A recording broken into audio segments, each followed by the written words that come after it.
Ассаламу алейкум. Еліміздің бастарынастың тікелей эфирінде түскі жаңалықтар, студияда Бауыржан Бақытбекұлы. Барлық деңгейдегі мәслихат депутаттығына кандидаттарды ұсыну барысы туралы алғашқы деректер белгілі болды. Орталық сайлау комиссиясының ақпараты бойынша олардың саны бүгін 1050 адамға жеткен.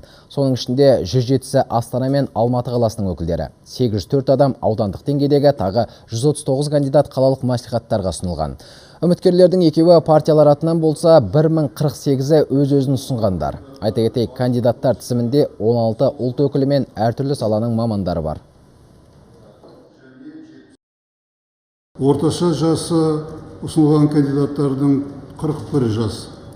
720 кандидаттың 68-де 60% жоғары білім, 257 24-де 5% арнаулы орта және 72 сынып орта білімі бар. Жалпы үміткерлердің ғана емес, сайлаушылардың да белсенділігі жоғары. Соңғы мәлімет бойынша бір ғана Қызылорда облысында 405.736 дауыс беруші бар. Өңірде саяси науқанды ұйымдастыру және өткізу жұмыстарымен 506 сайлау комиссиясы айналысады. Олардың 9-ы аумақтық, 29-ы облыстық округтық, 118-і аудандық және қалалық болып бөлінсе, қалғаны учаскелік сайлау комиссиялары.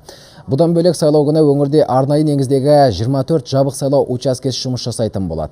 Шалғай ауылдарда да тұратын азаматтардың өз таңдауын жасау үшін барлық жағдай жасалады. Саяси бәйгенің тиісті талаптары мен ел заңнамаларына сай өтуін қамтамасыз ету мақсатында облыстық сайлау комиссиясы арнайы семинар кеңестер өткізді. Бүгінгі күні алдағы сайлауды өткізуге кадрлық материалдық резервтер толық жеткілікті деп есептейміз. Облыстық сайлау комиссиясы осы келе жатқан сайлауды ашық, жариялы түрде ұйымдастыруға барлық жағдай жасап жатыр. Ел ішіндегі сайлау алды әзірлік жұмыстарын шетелдік мамандар да жіті бақылап отыр. Орталық Азия елдері жөніндегі сарапшы Гюнтер Кнабе Қазақстанның саяси науқанды ерте өткізуінің өзі құптарлық шешім дейді. Германиялық маман арнамызға берген сұхбатында елбасының Нұр Отан партиясының 17-ші съезінде мәлімдеген дағдарысқа қарсы бағдарламасын жоғары бағалады.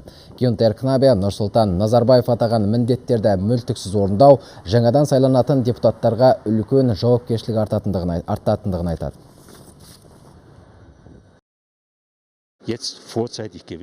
Парламент мәжілісіне мерзімінен бұрын сайлау өткізу Қазақстанның әлемдегі ахуалды ескеріп, дер кезінде шешім қабылдай білуінің белгісі. Сондай-ақ қазақ халқының қазіргі сын-қатерлерге біртұтас болып, жұмылып қарсы тұру әзірлігін көрсетеді.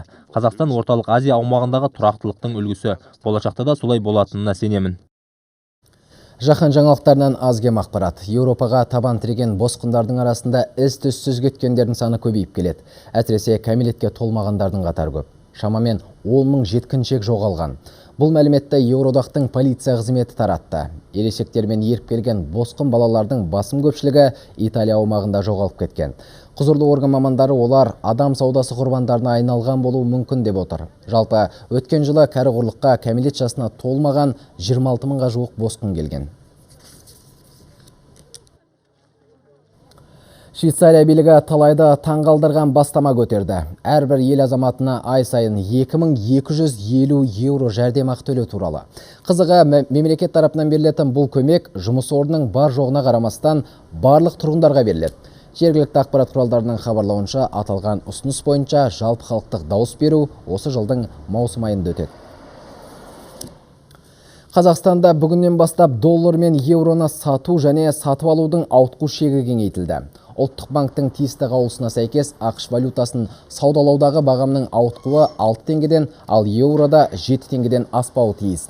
Бұған дейінгі талапқа сәйкес ақша айырбастау бекеттері доллардың сатып алу мен сату айырмасын 2 теңгеден, евроныкін 3 теңгеден асырмауға тиіс болатын.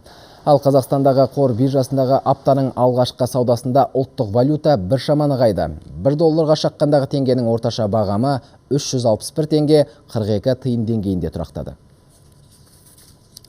Алматы қаласында дүниежүзілік сауда ұйымы талаптарының сақталуына қатысты арнайы тексеріс жүріп жатыр.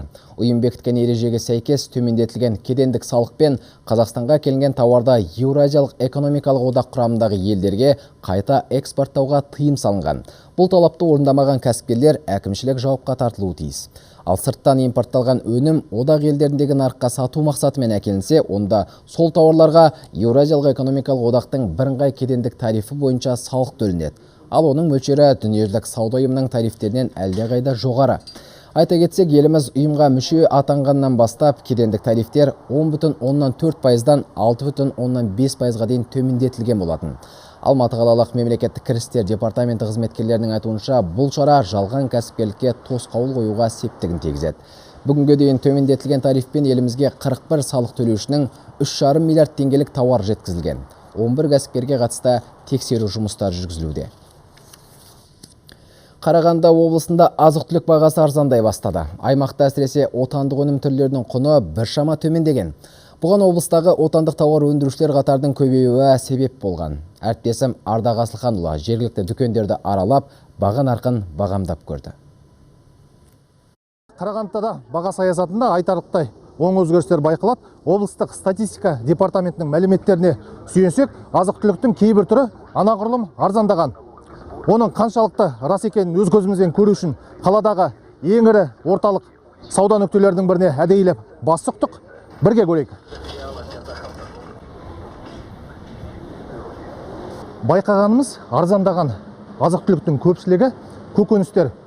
Айталық статистикалық мәліметтер бойынша өткен жылдың қаңтар айында сәбіздің келісі 96 теңге болса, қазір 77 теңге болған.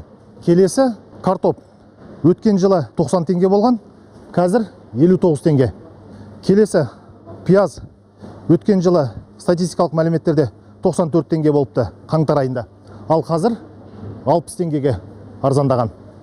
Бағалары жақсы, көкөністер былтырғы жылға қарағанда 30-20 теңгеге арзан, өте ыңғайлы, сапасы жақсы. Енді өзіміздің жерімізде өндірілгендіктен біз білеміз енді қандай сапасы екен, ешқандай химикат қосылмағаны. Мына жерде не ғой, розничный баға дейміз ғой. Ал мына бізде шығыс базары бар Қарағандыда. Ол көтерме базарда. Онда бұдан да төмен. Бізде мына қалада бізде 23 әлеуметтік павильон бар. Ол 23 павильондар, олар жаңа көтерме бағаға 1 теңге, 2 теңгені қосып сатады. Статистикалық мәліметтерге сүйенсек, биыл қой мен шошқа еті анағұрлым арзандаған. Ал сиыр мен жылқы етінің бағасы сол күйі сақталып тұр. Мұны қаладағы әлеуметтік дүкендерден анық аңғаруға болады. Баға неге арзан деген заң сұрақ туындайды. Облыстық ауыл шаруашылық басқармасы қызметкерлердің айтуынша, қазір облысымызда отандық тауар өндірушілер саны артқан. Бүгінде олардың саны 6000-нан асып жығылады. Ардақ Асылханұлы, Василий Савкин, Қарағанды облысынан. Маңғыстау көлік инфрақұрылымы дамыған аймақ. Бұл туралы елбасы Нұр Отан партиясының 17-ші съезінде атап өтті. Нұрлы жол ұлттық стратегиясы аясында облыс экономикасы әртараптанған. Мемлекет қаржысымен ашылған мекемелер қатарында бейнеу астық терминалы бар. Қазір мұнда 200-ге жуық адам жұмыс істейді. Отандық кәсіпорын өңірді астықпен қамтып қана қоймай, көршілес облыстарға жіберіп келеді. Мәселен, Атырауға ай сайын 300-ден 500 тоннаға дейін ұн мен жем жөнелтіледі. Стратегиялық маңызға ие кешеннен шыққан астық темір жолмен Орталық Азия елдеріне де экспортталады. Ақтау теңіз порты солтүстік бағытта ұлғайған соң рекордтық көрсеткіш орындалды. 1 миллион тонна жүк шетел асты. Өндірістік қуаты бұрын 30 мың тонна болса, қазір 80 мың тоннаға жетті. Бұл теңіз айлақ әлеуетінің 3 есеге артқандығын көрсетеді.